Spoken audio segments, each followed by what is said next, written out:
ఒకటే. ఈ మధ్య ఇంకొకడు ఉన్నాడు కదా! ఎవరు? ఈ మద్దిశెట్టి ఎర్రప్పగాడు. ఆ ఎర్రప్పగాడు ఎంత నపుంసకుడంటే, ఎంత నాటకాలు రాయడంటే, ఎంత వేస్ట్ గాడంటే, ఆడసలు నన్ను కూడా చంపేస్తాడట. నన్ను బతికనివ్వరట. అంటూ కళ్ళల్లో నవ్వు, నోట్లోంచి ఏడుపు. ఎట్ ఎ టైం తెప్పించగలడు. వాహ్! ఏం పర్ఫార్మెన్స్ రా!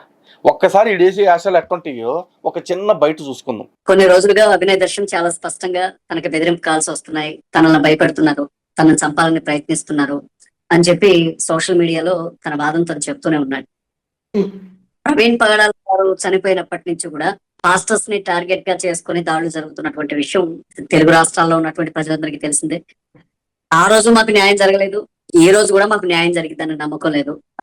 సినిమాల్లోనే చూసుంటాం ఇలాంటి దాడులు. వెహికల్ లో వెళ్తూ ఉంటే ముఖానికి గుడ్లు చుట్టుకొని, చేతుల్లో కత్తులు పట్టుకొని కారును వెంటాడి, కోడిగుడ్లు కారు మీద కొట్టి, కారును ఆపి, మనిషిని బయటికి లాగి కత్తులతో పొడవడం నేనైతే ఇప్పటి వరకు సినిమాల్లోనే చూశాను. మొదటిసారి నిజ జీవితంలో కళ్ళారా చూసాం. ఒకవేళ ఆ వీడియోలన్నీ కూడా వాస్తవంగా బయటకు వచ్చి ఉండకపోతే అభినయ్ దర్శనే ఇదంతా ప్లాన్ ప్రకారంగా చేయించుకున్నాడేమో అనుకునే వాళ్ళే కూడా, అలా మాట్లాడే వాళ్ళు కూడా లేకపోలేదు.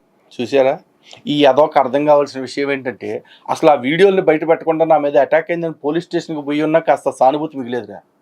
ఆడు చీప్ పర్ఫార్మెన్స్ ఆ వీడియోలు బయట పెట్టి ఎదవైపోయాడు రా. ఎదవన్నారు ఎదవా.